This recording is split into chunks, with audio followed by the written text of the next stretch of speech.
ভুয়ো caste certificate নিয়ে এবার পদক্ষেপ। দুই অফিসারের বিরুদ্ধে রাজ্য পদক্ষেপ করছে। ইতিমধ্যে তদন্ত শুরু করেছে অনগ্রসর শ্রেণী কল্যাণ দপ্তর। এবং ওই দুই অফিসার কারা তারা? আমার সঙ্গে সোমরাজ রয়েছে, বলতে পারবেন সোমরাজ? হ্যাঁ দেখো, যেটা সব থেকে গুরুত্বপূর্ণ, এই ভুয়ো কাস্ট সার্টিফিকেট নিয়ে এবার শাস্তিমূলক পদক্ষেপ শুরু করেছে রাজ্য।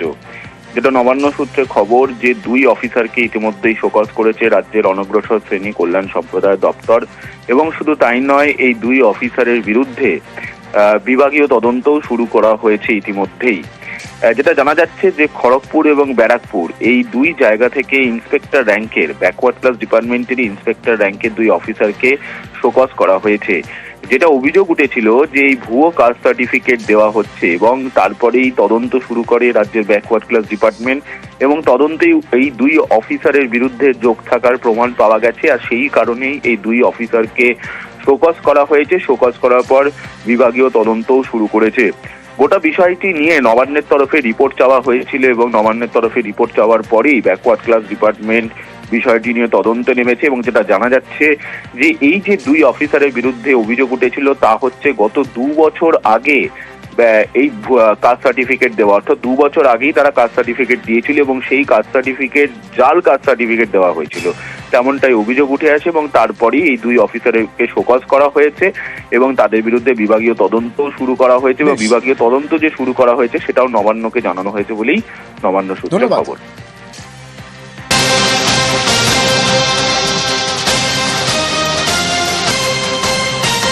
কোথায় না কোথায় ভুয়ো কাস্ট সার্টিফিকেট দেখিয়ে নিজেদের কাজ হাসিল করছেন এরা।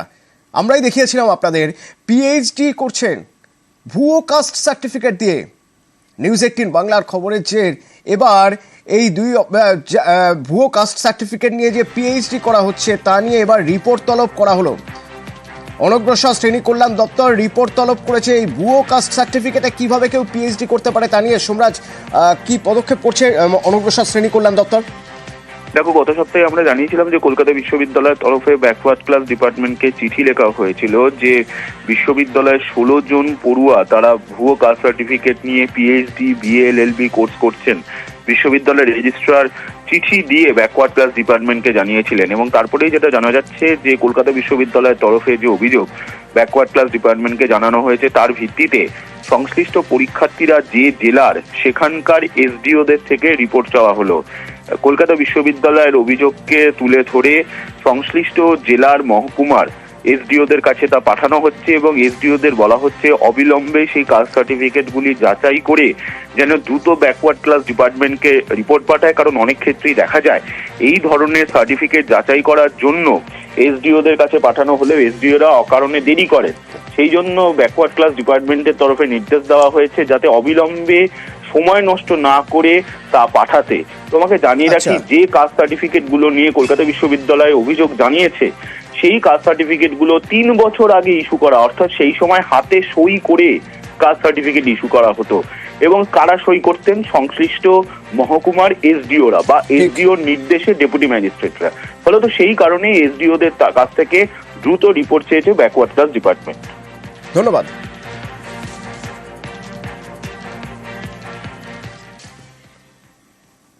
ফের একবার প্রকাশ্যে বিজেপির কোন্দল। দক্ষিণ কলকাতা জেলা সভাপতি বিজেপির, মনে আছে নিশ্চয়ই, অনুপম ভট্টাচার্য। এবার সল্টলেকে অনুপম ভট্টাচার্যের বিরুদ্ধে পোস্টার। কি রয়েছে এই পোস্টারে? তার বিরুদ্ধে একাধিক অভিযোগ রয়েছে। বিজেপি কর্মীরা দক্ষিণ কলকাতা বিজেপি জেলা সভাপতির নামে পোস্টার দিয়েছে সল্টলেকে বিজেপি রাজ্য অফিসের সামনে। অনুপম ভট্টাচার্য, এই সেই অনুপম ভট্টাচার্য 2 দিন আগেই যার মুখে কালি মাখিয়ে দেওয়া হয়েছিল, চেয়ার ছোড়াছুড়ি হয়েছিল তার সামনেই, সেই অনুপম ভট্টাচার্যের বিরুদ্ধে এবার সল্টলেকে যে অফিস বিজেপি, সেই রাজ্য অফিসের সামনে পোস্টার দেওয়া হলো। কি না একাধিক অভিযোগ রয়েছে অনুপম ভট্টাচার্যের বিরুদ্ধে, সেই সব অভিযোগগুলো লিখে ফের পোস্টার।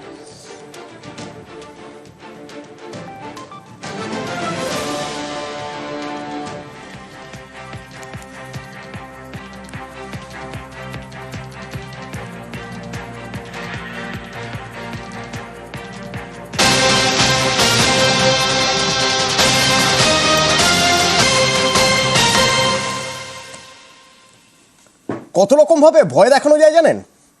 ধরুন আপনার বাড়ির সিঁড়িতে একটা মিষ্টির প্যাকেট পড়ে রয়েছে। আপনি দেখলেন মিষ্টির প্যাকেট, দেখুন মিষ্টির প্যাকেট, এই মিষ্টির প্যাকেট দেগঙ্গার চৌরাশিয়া গ্রাম পঞ্চায়েতের প্রধানের বাড়ির সামনে, বাড়ির সিঁড়িতে রাখা ছিল। এইবার মিষ্টির প্যাকেটটা খুললে কি দেখা যাচ্ছে দেখুন, দেখুন মিষ্টির প্যাকেট খুলে যা পাওয়া গেছে তা ওই বালতির জলে ডুবিয়ে রাখতে হয়েছে, কারণ ওটা তাজা বোমা। জিয়াউল রয়েছেন আমার সঙ্গে। জিয়াউল, কারাই কখন এই প্যাকেট দেখা গেলে, মানে প্রধানের বাড়ির লোক তারা কখন দেখলেন এই প্যাকেট? কারোর সঙ্গে কোনো ঝগড়া, কেউ কি অনেকদিন ধরে হুমকি দিচ্ছে, শত্রুতা, কারা?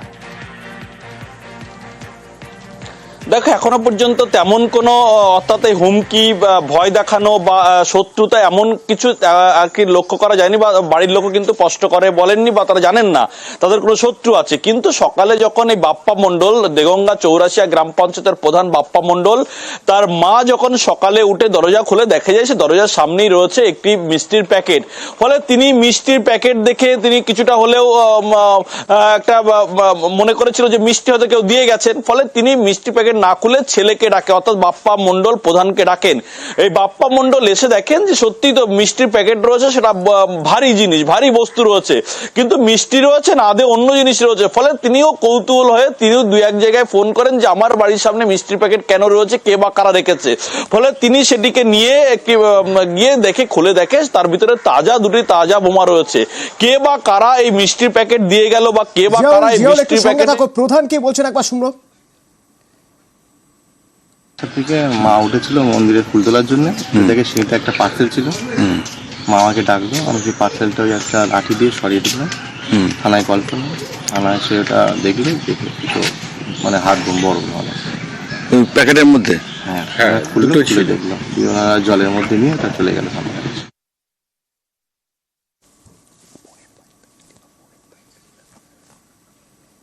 ওই তো দেখলাম পার্সেলটা ওখানে একটু খোলা হলো, ওই উপরে আমরা সেলুটেপ দিয়ে যেমন মিষ্টির বাক্স প্যাকিং করা থাকে না, এরকম প্যাকেটটা সিঁড়ির ওপরে ছিল, ওখান থেকেই বাথরুমের এই দেয়ালের মাথায় রাখা হলো। তাও দেখলাম বেশ ওয়েটই আছে, এবারে সাইডে কর্নারটা একটু উপরে দেখি যে ওর মধ্যে ওই বাঁধা বোমের যেমন আকৃতি, ওই দেখে আমরা দেখলাম যে না জিনিসটা ঠিক নয় হাত দেওয়া, আর হাত দিলাম না। থানায় কল করা হলো, ওরা এলো, তারপরে নামিয়ে ওই বার করে দেখলো ওরা ওই জল ফল দিয়ে বালতি করে নিয়ে গেছে। কটা বোমা ছিল? দুটো ছিল। হয়তো কেউ শত্রুতা করে বা হয়তো মনের মধ্যে কোনো রাগ আছে, একটা হুমকি দেওয়ার মতন বা কিছু এরকম একটা ভয়ভূত দেখানো, এটাই ছিল, এছাড়া কিছু না। জিয়াউল, প্রধান মানে সবার মন তুষ্ট করে সবসময় কাজ করা সম্ভব হবে না, কারণ এটা একটা প্রশাসনিক কাজ, তাকে অনেক কাজই করতে হয়। হতে পারে সেই জায়গা থেকে কারোর সঙ্গে কোনো শত্রুতা, কোনো পারিবারিক শত্রুতাও রয়েছে এখনো পর্যন্ত, মানে তার বাড়ির বা তার প্রধানের বাড়ির লোকজন কি বলছেন, তারা কিছু অন্তত আঁচ করতে পারছেন, সন্দেহ করছেন কারা এ কাজ করতে পারে? দেখো, তাদের যেটা বক্তব্য, বাড়ির লোকের বা প্রধানের যেটা স্পষ্ট বক্তব্য, তার কোনো শত্রু নেই। তার কারণ তিনি পঞ্চায়েত প্রধান হবার পরই পঞ্চায়েতের প্রধানের যখন কাজ, অর্থাৎ ঠিক টাইমে তিনি যান, উন্নয়নমূলক কাজ করেন, যার যখন দরকার তারা বাড়িতে আসেন এবং তিনি তার ব্যবসা কাজ নিয়ে ব্যস্ত থাকেন। কিন্তু তার সঙ্গে কোনো শত্রুতা নেই, তার সঙ্গে রাজনৈতিক কোনো অন্য দলের শত্রু বা দলের মধ্যে কোনো শত্রু তেমন কোনো তিনি মনে করতে পারছেন না। কিন্তু না, তেমনটা মনে করতে পারছে না। দলের যে গোষ্ঠীকন্দল বিভিন্ন জায়গায় দেখা যায় সেটাও কিন্তু তিনি মনে করতে পারছেন না, তার নেই। কিন্তু তাহলে রাখলো কে, এই প্রশ্ন কিন্তু ইতিমধ্যে উঠছে। ইতিমধ্যেই যে বাড়ির ঢোকার একাধিক যে সিসিটিভি রয়েছে সেগুলো নজর রেখেছে প্রশাসন, কারণ কারা মিষ্টির প্যাকেট নিয়ে রাতের অন্ধকার তার বাড়িতে দিয়ে এলো সেটাও কিন্তু ইতিমধ্যে প্রশ্ন উঠছে। কিন্তু যেভাবে তাজা বোমা, সেই বোমা তার মা প্রথমে বোমা দেখতে পায়, সেই বোমা যদি বয়স্ক মহিলা যদি ফট করে দেখে হাত থেকে পড়ে, তাহলে যে কোনো সময় বড় দুর্ঘটনা ঘটতে পারত, এমনটা মনে করা হচ্ছে। কিন্তু কে বা কারা কি উদ্দেশ্যে এই পঞ্চায়েত প্রধানের বাড়িতে বোমা রেখে এলো তা নিয়ে ইতিমধ্যেই প্রশাসন তদন্ত শুরু করেছে। কিন্তু ইতিমধ্যেই একাধিক সিসিটিভি ফুটেজ, যে রাস্তায় সেই সিসিটিভি ফুটেজ কিন্তু সংগ্রহ করে পুলিশ শুরু করেছে তদন্ত, কারা বা কি উদ্দেশ্যে বোমা পঞ্চায়েত প্রধানের বাড়িতে রাখা এলো। অতনু, ধন্যবাদ।